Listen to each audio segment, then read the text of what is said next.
이 시간 잃어버린 자를 찾아서 구원하시는 예수님이라는 제목의 말씀을 함께 나누겠습니다. 10절 말씀에 인자가 예수님이 오신 것은 잃어버린 자를 찾아 구원하신다. 말씀을 하고 있습니다. 우리가 지금 대림절 두 번째 주일을 보내고 있습니다. 대림절은 구원자 메시아이신 예수님의 성탄을 기다리고 재림을 기다리는 절기입니다. 이 성경은 기다림의 역사입니다. 아담과 하와가 처음 죄를 짓고 나서 하나님이 두려워서 숨어 있을 때 하나님께서 그들에게 여자의 후손이 장차 오셔서 회복시켜 주실 것을 약속을 하셨습니다. 여자의 후손은 예수님이십니다. 그래서 성경의 전 역사는 약속하신 메시아가 오실 것에 대한 기대감이고 그 기록인 것입니다. 그래서 어려움이 있을 때는 특히 그 메시아를 기다리는 것이 성경의 역사입니다. 애굽에서 430년 노예 생활할 때도 그 메시아 구원자가 오셔서 자기들을 그 애굽의 종살이에서 구원해 내시기를 그들은 간절히 바랬던 것이고, 또 남유다가 바벨론에 멸망해서 70년 동안 바벨론에서 그 포로 생활을 할 때에도 그 약속된 메시아 구원자 그분이 오셔서 이스라엘을 또 이 포로지에서 회복시켜 주실 것을 그들은 또 간절히 바랬고, 말라기 이후 그 암흑기에 이제 신구약 중간사라고 그러는데요, 이 시대도 성경은 기록되지 않고 이 어둠의 시대였지만 많은 사람들이 구원자 메시아가 오실 것에 대해서 학수 고대하고 있었다는 것입니다. 이때 예수님께서 오셨어요. 예수님께서 오시니까 이 많은 사람들은 이 예수님께서 그들이 겪고 있는 로마의 그 폭정으로부터 정치적으로 구원해 줄 분으로 그들은 오해를 하고 있었던 거죠. 아무튼 그들은 예수님이 오시기를 기다렸을 때 예수님이 이렇게 메시아 예수님이 오셨던 것입니다. 그리고 지금은 또 우리가 예수님의 재림을 기다리고 있는 거예요. 예수님은 반드시 이제 재림하실 것으로 또 말씀을 하고 있거든요. 그 예수님의 재림이 이 땅에 임하게 될 때에 이 땅의 완전한 구원이 이루어지는 것입니다. 그리고 우리는 시시때때로 우리 하나님 앞에 기도하면서 우리가 기도하는 그 모든 것에 대해서 하나님이 응답하실 그날을 우리가 기다리며 살아가고 있는 것입니다. 정말로 이 기다림 속에 우리에게 소망이 있고, 기다림 때문에 우리에게 그 인내할 수 있는 힘이 되는 것이고요. 우리는 예수님의 그 은혜의 때를 기다리며 사는 사람들인 것입니다. 우리가 지난 시간에 이 동방박사들의 이야기를 통해서 예수님을 기대하면서 고난을 이깁시다 하는 제목으로 말씀의 은혜를 나누었습니다. 여러분, 삶 가운데 우리가 어려움이 있을 때 도울림이 없는 그 사람을 의지하는 것이 아니라 오직 하나님을 믿음으로 우리가 고난을 이겨내야만 하겠습니다.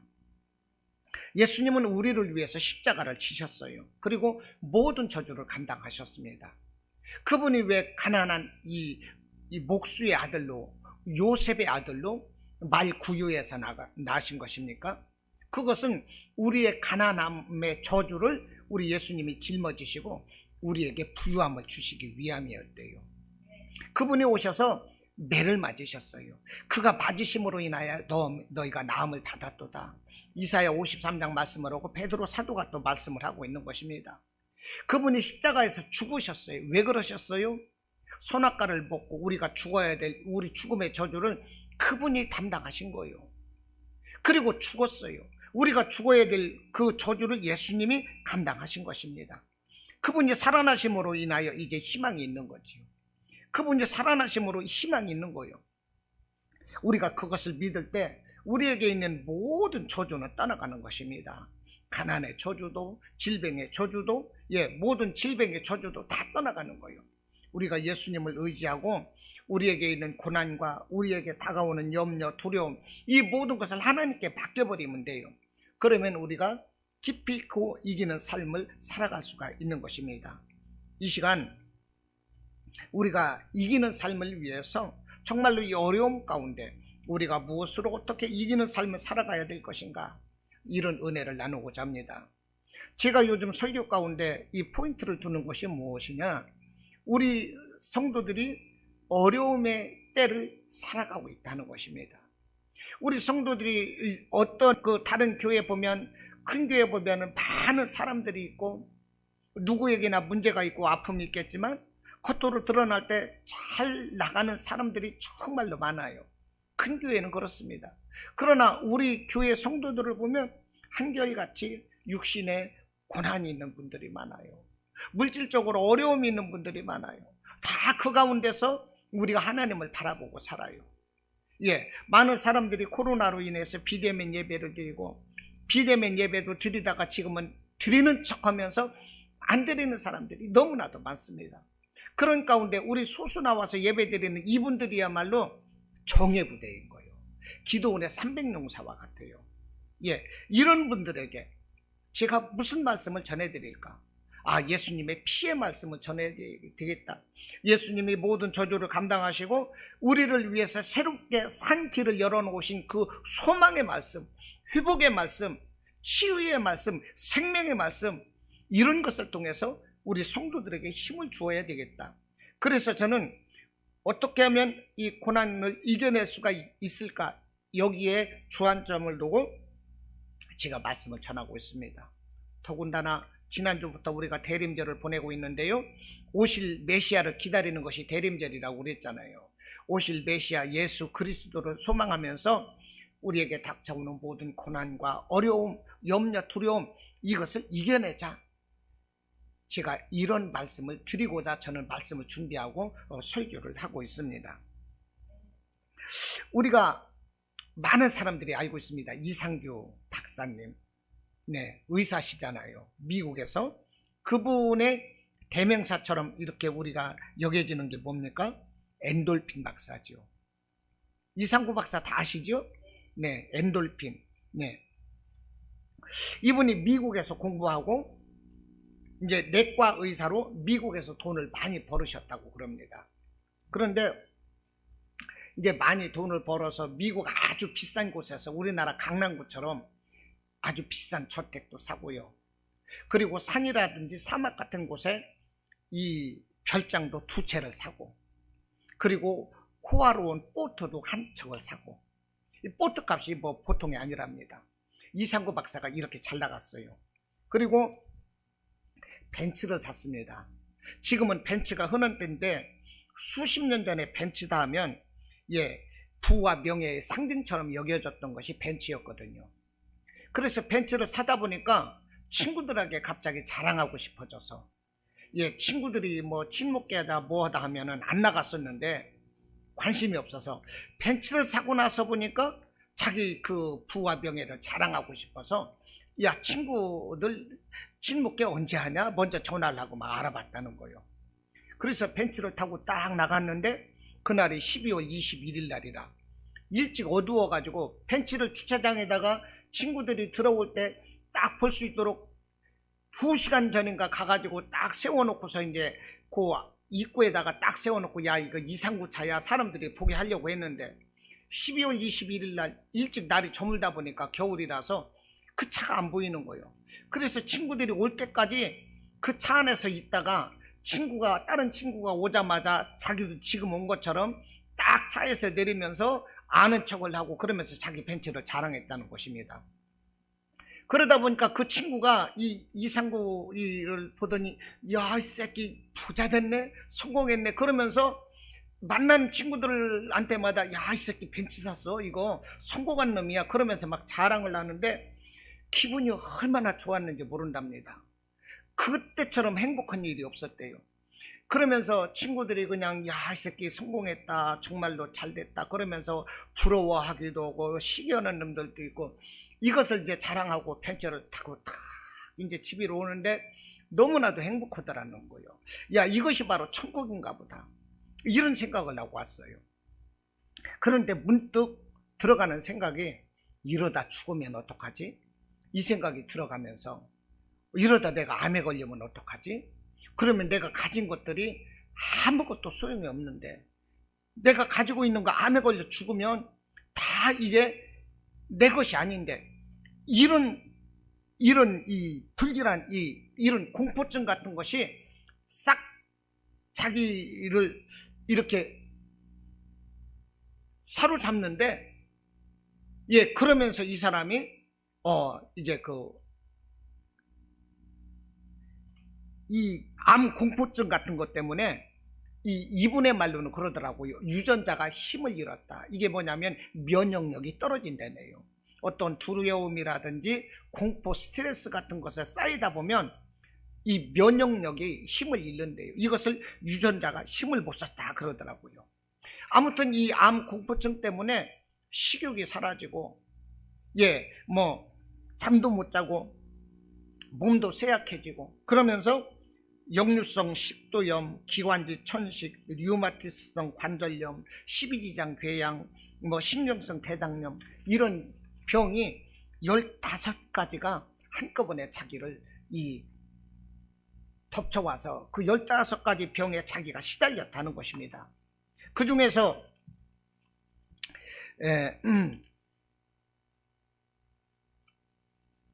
이제 제일 큰 것이 암 공포증이었습니다. 15가지 병 중에서. 그래서 이제 자기는 내노라는 내과 의사인데 자신을 고칠 만한 약이 없는 거예요. 약이. 그때 한 친구가 부적을 갖다 주었습니다. 야, 상구야, 너 올해 9월 달에 애군이 온단다. 야, 그러니까 이 부적 잘 가지고 있어라. 그렇게 부적을 갖다 줘서 이 부적을 잘 접어가지고 지갑 속에다가 이제 접어 넣습니다. 이 부적을 그냥 버리려고 했는데 괜히 암에 걸릴 것 같아서 부적을 버리지 못하고요, 꼭꼭 접어서 이제 지갑에다 넣은 거예요. 그러고서도 자기는 겉으로 보기에는 이 손색 없는 내과 의사고 하이클래스인 것입니다. 벤츠를 타고 정장을 하고 이제 자기 첨단병원에 출퇴근을 하는 거예요. 이 이상구가 누구입니까? 배울 만큼 배웠죠. 가질 만큼 가졌어요. 누릴 만큼 누린 사람인 거예요. 그런데 이 암 공포증에 걸려가지고 두려움에 시달리고 있는 것입니다. 자기 자신이 그렇더랍니다. 내가 어쩌다가 이런 모순적인 삶을 살아야 되지? 그러면서 한심스러웠다는 거예요. 그러면서 이 부적을 더욱더 끔찍하게 의존했다는 것이죠. 그런 어느 날이었습니다. 이 부적보다 더 좋은 것은 무엇일까? 그런 생각이 들었다는 거예요. 그래서 내가 이 부적보다 더 좋은 것이 있다고 보면 내가 이 부적이 아니라 그것을 내가 믿고 의지해 봐야 되겠다, 이런 생각이 들었다는 것입니다. 그런데 그때 문득 생각나는 것이 하나님이었어요. 이 자기에게 진료를 받아오러 와서 어떤 의사가 말씀을 전하는데, 예의 여보시오, 그런 소리 하지 마시오. 그러면서 자기가 쫓겨보냈는데, 그러면 성경책 하나 놓고 갑니다 하면서 성경책을 놓고 그 의사가 달아나듯이 나갔는데, 그때 그 하나님이 생각이 나면서 그 성경책을 보게 되는 거예요. 그래서 그 성경책도 사실은 버려버리려고 그랬는데, 성경책을 또 버려버리려고 보니까 또 암이 걸릴 것 같아서 성경책도 못 버리고 한켠에다가 치워놨었는데, 문득 이 부적이 아니라 다른 것을 내가 믿고 의지할 수만 있다면 내가 그것을 의지하겠다. 그러면서 그 목사님이 이제 전해주고 간 그 성경을 보게 되는 것입니다. 그런데 자기가 한국에서 연세대학교 다닐 때는 성경 속에 노아가 950살을 살고 어떤 사람은 죽지 않고 하늘로 승천을 하고 예수님께서 병든 자들을 치료하고 고쳐주시고, 이런 이야기를 보면서 무슨 말 같지도 않은 소리를 하느냐. 사람은 병들어서 늙고 병들어 죽는 것이 당연한데 어떻게 사람이 죽지 않고 하늘로 승천을 하느냐. 어떻게 예수라는 사람이 병든 사람을 고치느냐, 어떻게 죽은 사람을 살리느냐. 그러면서 예수 믿는 사람들을 저 병신 쪼다, 바보 같은 놈들이다, 이렇게 비웃었다는 것입니다. 그런데 그 하나님이 생각이 나는 거예요. 그래서요, 그 성경을 읽기 시작했어요.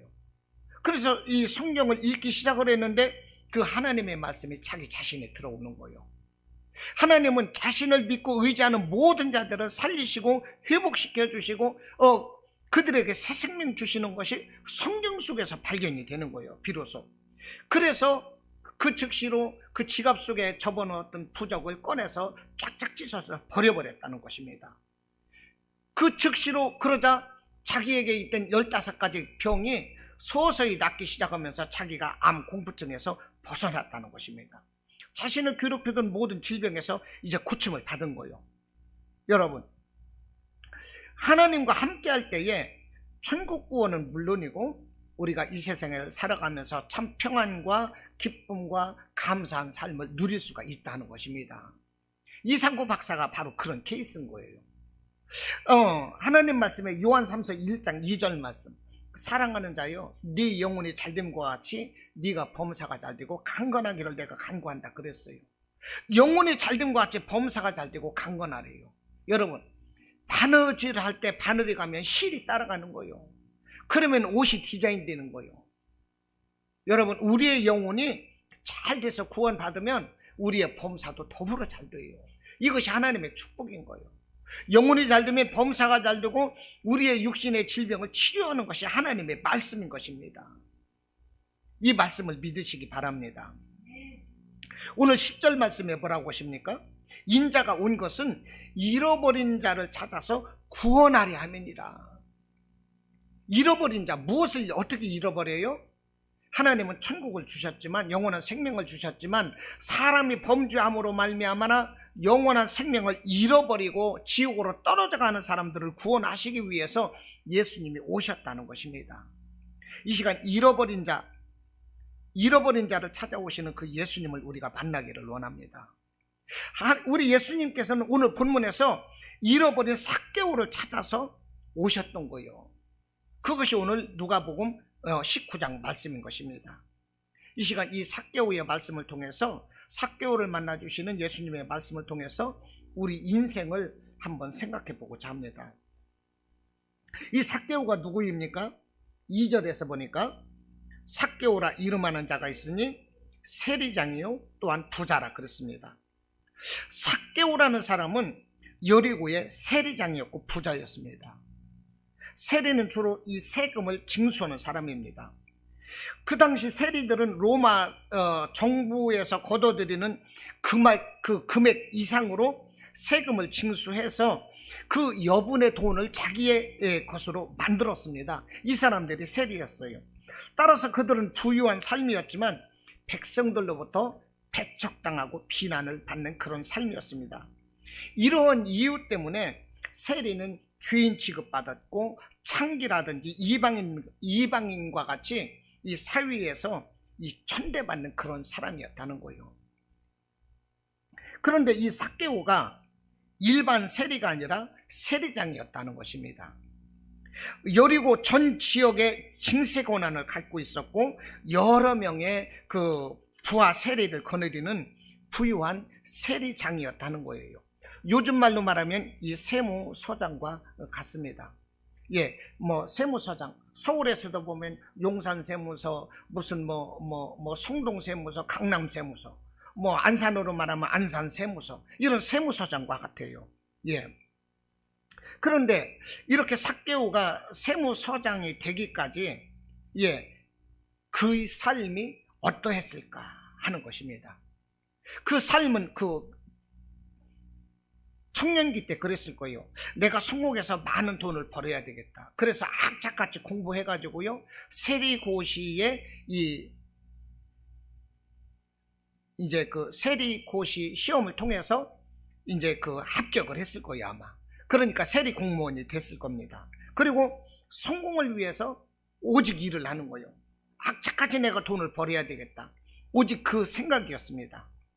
그리고 이 삭개오라는 사람은 이제 세리 공무원에 합격을 해서 세금을 걷어들이는 그 수완이 좋았어요. 어쩌면 이 다른 사람들이 돈이 없어서 세금을 못 낸다고 할 때 걷어놓은 세금을 가지고서 다른 사람에게 이자로 빌려주고, 예, 그러면서 이 세금을 내게 하고 자기는 이자까지 받아 챙기는 이런 머리가 비상한 사람이었는지도 모릅니다. 그는 이렇게 세금 징수액을 초과 달성을 했어요. 그래서 로마의 세금을 바치고 남는 이득을 정말로 자기가 가로채는 그런 사람이었습니다. 이렇게 실력이 좋았어요. 그래서 그 실력을 인정받고 고속 승진을 하면서 이 삭개오는 세리장이 되었을 것이다 하는 것입니다. 예, 제가 그렇게 생각을 해봤어요. 아마 그랬을 거예요. 그래서 세리장이 이렇게 되다 보니까 이 삭개오가 어떻습니까? 성취감이 있었죠. 우월감 속에서 목에 힘을 주면서 살았을 것입니다. 그의 삶은 정말로 폼났을 거예요. 그러나 백성들의 비난과 조롱을 받았습니다. 마음을 나눌 만한 친구가 없어요. 그의 성공은 그가 성공의 정상 위에 섰지만 항상 외롭고 고독한 거예요. 자기가 원하는 것을 얻고 많은 이 돈을 벌고 부자가 되면 행복하고 그것으로 이제 더 이상 바랄 것이 없을 줄 알았는데 그렇게 했는데도 불구하고 자기에게 행복이 없는 것입니다. 마음 한구석은 언제나 허전하고 쓸쓸하고 외로워요. 언제나 혼자인 거예요. 감사와 기쁨이 없어요. 이것이 삭개오 세리장이었다는 것입니다. 그런 삭개오가 여리고에 예수님이 지나가신다는 소문을 들었어요. 예수님이 누구입니까? 세리나 창기나 이렇게 세상으로부터 조롱받는 사람들까지도 예수님께서는 불쌍히 여겨주시고 그들을 따뜻하게 사랑해 주시는 분이거든요. 그 예수님이 여리고를 지나가신다는 거예요. 그래서 이 삭개오는 자기 책상 앞에 앉아있다가 사무실의 소파에 앉아있었겠죠. 그러다가 예수님이 지나가신다는 말을 듣고 벌떡 일어나서 그 길목으로 나왔어요. 예수님 지나가는 것을 보려고. 예, 정말 예수님이 지나가시는 그 모습만 바라볼지라도 자기 혼자 비참하게 조롱받으며 이렇게 소외된 이렇게 사는 그것에 큰 위로가 되고 이럴 것으로 생각을 했겠죠. 예, 그러면서 예수님께 나왔어요. 그러면 자기가 정말 내 우울증도 치료가 될 거야. 응? 이런 생각도 했을 거예요. 나 혼자 되고 이렇게 소외받는 이것이 내가 예수님을 봐야 되겠다. 예수님을 보고 내가 힘을 얻어야 되겠다. 어쩌면 예수님을 보고 예수님을 만지고 많은 상상을 했겠죠. 그래서 예수님께 나왔어요. 마음이 흥분되고 가슴이 뛰고 막 기뻤습니다. 그런데 이미 많은 사람들이 그 마을로 막 나와가지고 예수님을 만나려고 하고 있는 거예요.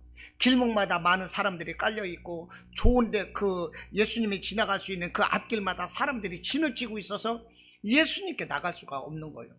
그래서 이 세리장 삭개오가 생각하기를 나무 위에 올라가는 것입니다. 나무 위에 올라가는 거예요. 넥타이 메고 양복 입은 신사가 나무 위에 원숭이처럼 올라가는 거예요. 자기 체면 같은 것은 생각지도 않았어요. 남들이 올라리 꼴라리 저 세무서장 저 체면이 뭐냐 그러면서 무슨 얘기를 하든 수군대든 이런 거 상관하지 않았어요. 그냥 예수님 보기 위해서 나무 위에 올라가는 거예요. 사람들이 좋은 자리를 다 차지했기 때문에 나는 나무 위에 올라가서라도 내가 지나가는 예수님을 봐야지. 예수님 부르고 나서 예수님의 관심을 끌어야지. 막 그러면서 나무 위에 올라갔다는 것입니다. 예수님은 그런 삭개오의 그 순수하고 간절한 마음을 아셨어요. 그래서 오늘 뭐라고 하십니까? 삭개오야 속히 내려오라. 내가 오늘 너의 집에서 유하여야 하겠다. 앞자리에서 그렇게 진을 치고 있는 사람들도 많았어요. 그런데 예수님은 누구를 불러요? 삭개오를 부르는 거예요. 예수님 왜 이렇게 삭개오를 불렀을까요? 체면불구하고 예수님을 만나고자 하는 그 간절한 마음이 삭개오에게 있었다는 것입니다. 여러분, 우리가 예수님을 만나고 하나님께 응답받기 위해서는 우리가 체면불구해야 되는 거예요. 할렐루야. 우리 체면 내세우고 뭐하고 그렇게 해서는 은혜 받을 수가 없어요. 내가 예수님을 만나고자 할 때는 간절함이 있어야 되는 거예요. 내 삶을 던져버려야 되는 거예요. 내 체면 던져버려야 되는 거예요. 내가 예수님을 만날 수만 있다면 무슨 짓을 해서라도 만나야 되는 거예요. 삭개오처럼 나무를 올라가라 하는 것입니다. 여러분, 우리 교회에다 나무 좀 몇 개 심어 놓을까요? 나무에 올라가서 예배 드리게. 예, 우리 예수님이 감동되시도록. 응? 이런 열심히 있으시기를 바랍니다. 시편 91편 14절에서 그가 나를 사랑한 즉 내가 그를 건지리라 그랬어요. 그가 나를 사랑한 즉 내가 그를 건지시겠대요. 그가 내 이름을 안 즉 내가 그를 높이리라 이렇게 말씀을 하시는 것입니다. 삭개오가 그랬어요. 예수님을 사랑했어요. 예수님을 알았어요. 그러므로 예수님도 감동하시고 삭개오를 높여주시고 삭개오에게 응답해 주시고 만나주시고 삭개오를 축복해 주셨다는 것입니다. 할렐루야. 이해가 되십니까? 오늘 이 삭개오라는 사람은 이 부라는 우상을 섬겼어요. 물질의 우상이었다는 것입니다. 그러다 보니까 인생에서 가장 귀한 하나님을 잃어버리고 살았어요. 양심도 버렸어요. 이웃도 잃어버렸어요. 그러나 예수님의 은혜로 말미암아 하나님도 자기 양심도 그리고 이웃 사랑도 다시 되찾는 이런 복의 사람이 되었다는 거예요. 체면 불구하고 예수님께 나왔을 때 여러분, 우리가 예수님께 나와서 예수님을 만나면 이 모든 것이 회복되는 것을 여러분들 깨달으시기 바랍니다. 우리 한번 생각해 보겠습니다. 지금 예수님 지나가시는 곳에는 수많은 사람들이 몰려 있습니다. 이 여리고에. 이 사람들이 누구일까요? 병든 자들이 예수님의 소문을 듣고 이 병을 고치기 위해서 나왔을 거예요. 마음이 우울한 자도 나왔을 거예요. 혈루병 걸린 12년 혈루병 걸려서 남들로부터 격리되고 외롭게 살던 사람, 그 돈도 다 낭비하고 재산을 다 할비한 그런 여인까지도 고쳐주시고 새 생명을 주시고 소망을 주신 그 예수님, 그 예수님을 바라보며 병든 자, 마음이 우울한 자, 낙심된 자, 문제를 안고 있는 자, 천국을 소망하는 자, 이런 사람들이 다 골목 어귀로 다 나와 있다는 것입니다. 많은 사람들이 이렇게 예수님을 만나려고 하고 있는 거예요. 그런데 삭개오는 키가 적어요. 사람들이 다 자리 잡고 있어요. 예수님을 볼 수가 없어요. 그래서 나무 위에 올라갔어요. 예수님을 보고자 하는 것입니다. 여러분, 여기서 생각되시는 거 없습니까? 우리가 밥만 먹으면 얼마든지 가능하다는 거예요. 삭개오가 예수님께 나가는 길이 막혔어요. 키가 작아요. 이미 다른 사람들이 다 막혀있어요. 그런데도 마음 먹으니까 나무 위에 올라간다는 거예요. 여러분, 나는 예배드리고 나는 뭐 응답받고 뭐 이러는 것이 있어서 나는 이래서 못하고 저래서 못하고 이런 핑계는 안 된다는 거예요. 내가 마음만 먹으면 다 할 수 있다고요. 내가 예배드리고 성경 보고 기도하고 전도하고 헌신하고 이런 것이 나는 하고 싶은데, 나도 그렇게 하고 싶은데 나는 이런 환경에서, 나는 이런 사정이 있어서 안 됩니다. 다 핑계다 하는 거예요. 마음만 있으면 다 된다니까요. 삭개오처럼 하나님을 사랑하고 하나님을 만나고자 하는 간절함이 있고 그런 마음만 있으면 되는 거예요. 핑계할 수 없다는 것입니다. 여러분, 삭개오처럼 정말로 열심 내고 뜨거운 그런 가슴으로 예배도 드리고 성경도 읽으시고 천도도 하고 헌신하고 이런 삶이 되시기를 축원합니다. 자, 언감생심, 생각지 못했던 예수님의 부르심에 삭개오가 이제 나무에서 급히 내려왔습니다. 그리고 예수님을 영접하는 거예요. 예, 얼마나 기분이 좋았겠습니까? 예. 6절에서 보니까 예수님이 삭개오를 부르실 때 급히 내려와 즐거워하며 영접하거늘. 삭개오의 마음이 느껴져요. 와, 이게 꿈이냐 생시냐. 많은 사람 중에서 예수님이 자신을 부르는 거예요. 아, 나는 세리장으로서 사람들로부터 조롱받고 막 이렇게 멸시받는 사람인데 나 같은 이 사람들에게 세금을 왕창 거두어가지고 로마 정부에 원하는 그것만큼을 드리고 나서 나머지는 내가 전부 다가 다른 사람들 걸 착복하고 했던, 나는 양심도 없고 나쁜 사람인데 나 같은 사람을 예수님이 불러주셨어요. 아싸, 기분 째진다. 정말로 막 그랬을 거예요. 응? 이게 꿈인지 생신지 이와 같이 이 삭개오는 너무나도 행복했을 것 같아요. 여러분, 이렇게 삭개오가 예수님을 만나니까 성령의 사람이 되는 것입니다. 그 거룩한 성품으로 변화가 돼요. 그리고 자기 삶을 회개하는 것입니다. 8절에서 뭐라고 하십니까? 주여 보시옵소서. 삭개오 얘기해요. 내 소유의 절반을 가난한 자들에게 주겠사오며. 이 예수님 만나니까 가능하지. 예수님 만나면 예수님을 닮게 되는 거예요. 예수님은 자기의 생명까지도 주셨잖아요. 많은 사람들을 치료하기 위해서 매를 맞으시고 그 가난한 자들의 저주를 감당하시기 위해서 자기 자신이 가난한 자로 오셨지 않습니까? 지금 이렇게 삭개오가 예수님을 만나니까 그 성품이 변화되는 거예요. 거룩한 성품으로 변화되었어요. 그래서 가난한 자들에게 자기의 수요의 절반을 나눠주겠대요. 그리고 만일 내가 누구의 것을 속여서 빼앗은 것이 있으면 네 갑절을 갚겠나이다. 율법에는 남을 속여서 이 편취한 것이 있으면 네 배로 갚아라. 이것이 율법입니다.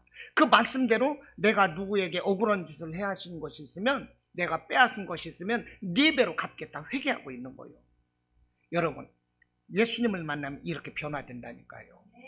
예수님을 만났다면서도 변화되지 못하기 때문에 한국교회가 오늘날 어려움을 겪고 있는 거예요. 사실은요. 예수님을 만나면 우리가 이렇게 예수님의 성품을 닮아야 되는 것입니다. 이러한 삭개오를 예수님이 아시고 높여주시는 것입니다.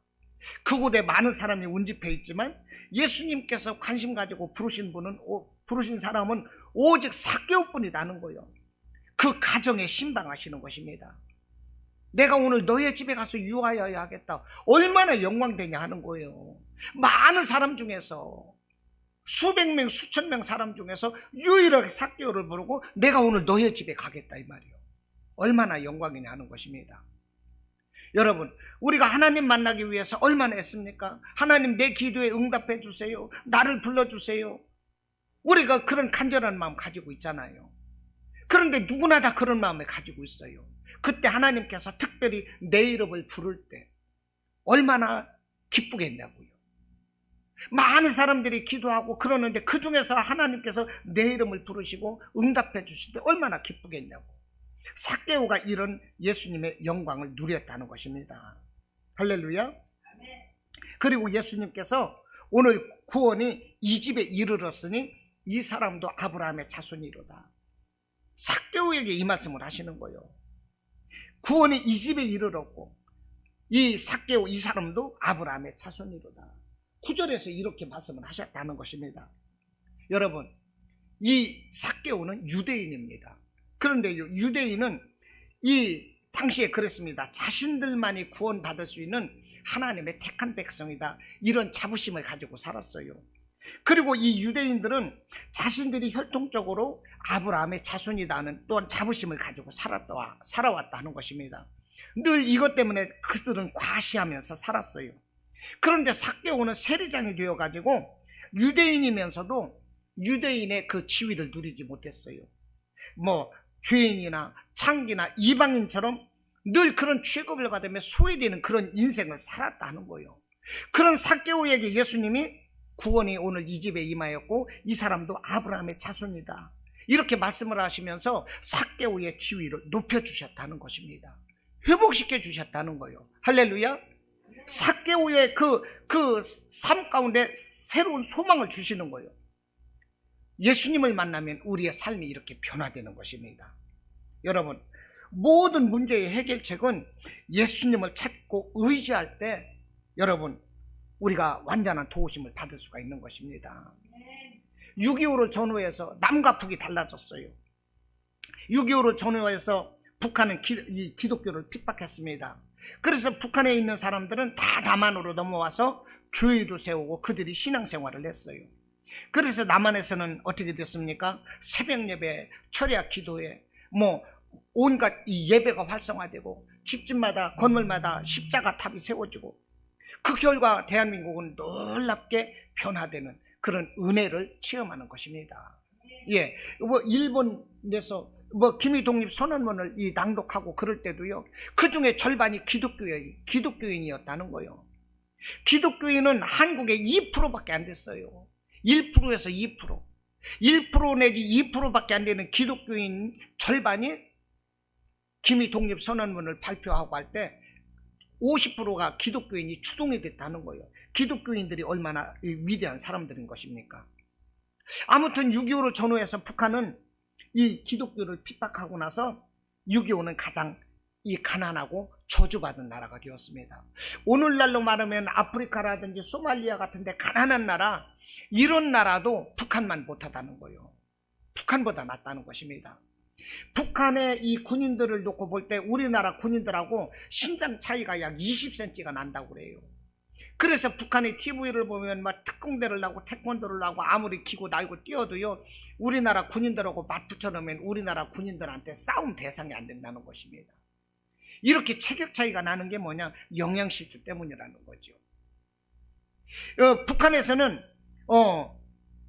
350만 명이 굶어 죽었다고 그럽니다. 그 350만 명 굶어 죽은 가운데서 26만 명이 현역 군인이라는 얘기요. 다른 사람은 굶어 죽어도 군인들은 먹여야 되거든요. 그런데 26만 명의 군인이 굶어 죽었다는 것입니다. 오늘날 우리 대한민국에서 개나 고양이를 키우는 이런 사람들이 약 1,500만 명 가까이 된다고 그래요. 근데 이 1,500만 명 되는 이 사람들이 개나 고양이에게 들어가는 돈이 사실 만만치 않습니다. 뭐 털도 깎아주지, 병원에 데리고 가지, 예방주사하지, 사람보다 돈이 더 많이 들어간다고 그래요. 이 돈만 모아도요, 북한의 굶주림을 해결할 수 있다고 그래요. 이것이 대한민국의 저력이라니까요.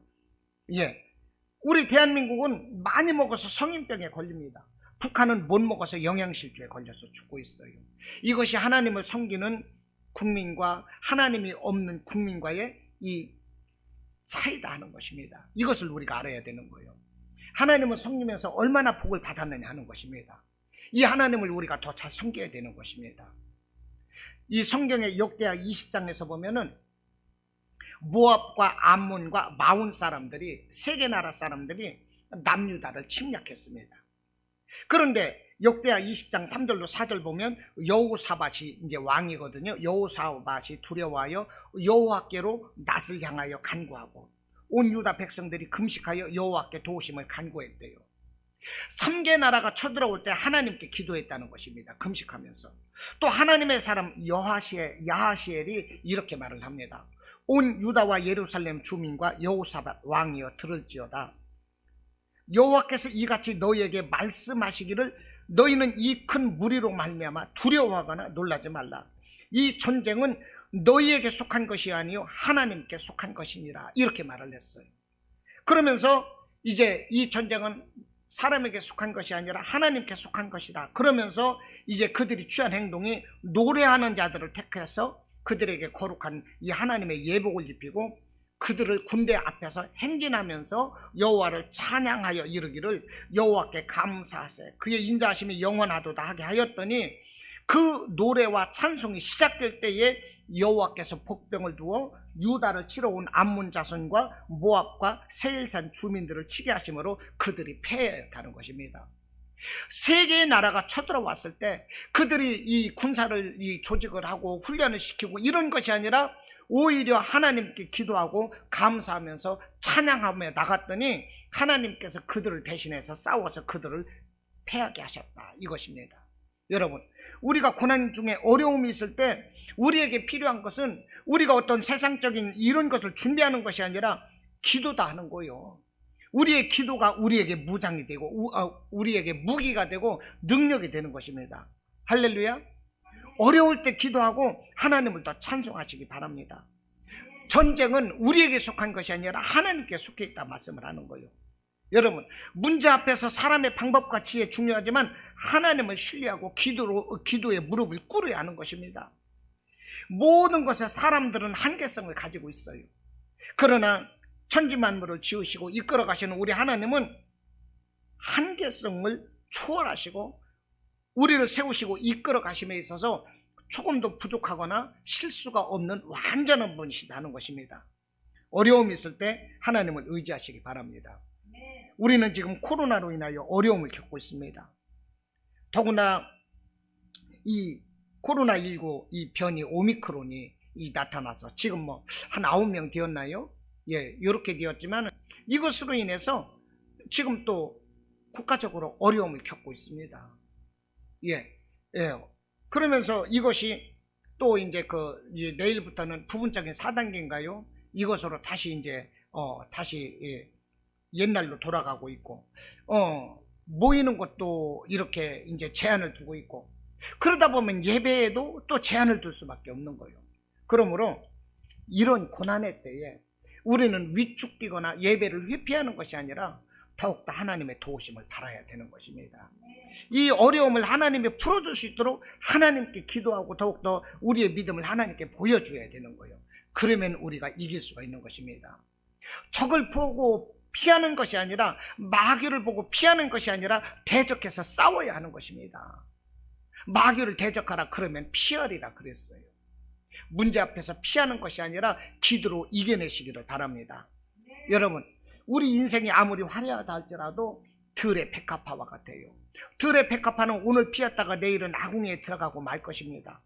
그러므로 잠언 27장 1절로 내일 일을 자랑하지 말라. 하루 동안에 무슨 일이 일어날는지 네가 알 수 없느니라 그랬어요. 시편 146편 3절로 귀인들을 의지하지 말며 도울림이 없는 인생도 의지하지 말라고 하는 것입니다. 우리 대한민국의 하루 자살자가 47명이라고 그럽니다. 평균적으로. 코로나 시기에는 이 우울증 환자들이 더 많아서 50명을 넘기기도 했대요. 그러니까 한 달이면 자살하는 자가 1,500명이 되는 것입니다. 1년이면 18,000명이 우리나라에서 자살로 사망을 해요. 그러니까 우리나라의 그 일개 군단위 하나가 1년에 사라지는 거예요. 자살로 사라지는 이 인원수를 보면. 이런 환경 가운데서 우리가 살고 있다는 것입니다. 우리가 해야 될 일은 오직 십자가를 지시고 승리하신 예수님을 바라보고 그분 붙잡고 나아가는 것입니다. 여러분 이해가 되십니까? 고난이 있나요? 고난은 하나님의 확성기라고 어느 목사님이 그렇게 말씀하시더라고요. 우리가 하나님의 말씀을 보고 듣고 하면서도 깨닫지 못하기 때문에 하나님께서 이 고난의 확성기를 틀어서 사람들을 깨닫게 하시는 것이다 이것입니다. 그러므로 골로새서 3장 1절로 2절 말씀을 하기를 그러므로 너희가 그리스도와 함께 다시 살리심을 받았으면 위의 것을 찾으라. 거기는 그리스도께서 하나님 우편에 앉아 계시느니라. 위의 것을 생각하고 땅의 것을 생각하지 말라 말하는 것입니다. 우리가 고난 중에 있고 어려움이 있고 남들과 비교할 때마다 우리의 자존심이 상하고 앞이 안 보일 때 우리는 현실을 바라보는 것이 아니라 영광 중에 우리를 도우시고 생명 주신 그 예수님을 바라보아야 하는 것입니다. 우리 예수님께서 오늘 10절 인자에 온 것은 잃어버린 자를 찾아 구원하여 하심이라 그렇게 말씀을 하셨어요. 하나님은 당신의 형상을 따라서 우리 인간들을 창조하셨어요. 그런데 당신의 형상대로 만들어주신 우리 사람이 죄를 짓고 마귀의 괴계에 따라서 사망 권세에 빠지는 것을 하나님은 원치 않는 거예요. 그래서 마귀의 괴계에 따라서 사망 권세에 빠지는 것을 구원하시려고 예수님이 육신을 입고 이 땅에 오셨어요. 그러므로 인자에 온 것은 잃어버린 자를 찾아 구원하려 함이니라 10절로 말씀을 하고 있는 것입니다. 할렐루야. 여러분, 예수님은 지금도 교회를 통해서 하나님의 잃어버린 자녀들을 찾고 계십니다. 그리고 구원하시고 있어요. 이 성경에 약속된 가장 귀한 것들을 찾아서 주시기 위해서 우리 성도들 한 사람 한 사람을 부르고 계시는 것입니다. 이 예수님께 나오시기를 바랍니다. 예수님을 뜨겁게 만나시기를 바라요. 예수님을 의지하시고 우리 인생을 전적으로 예수님께 맡기시고 이 고난의 때 어려움의 때에 다들 승리하시는 우리 성도 여러분들이 되시기를 주님의 이름으로 축원합니다. 아멘.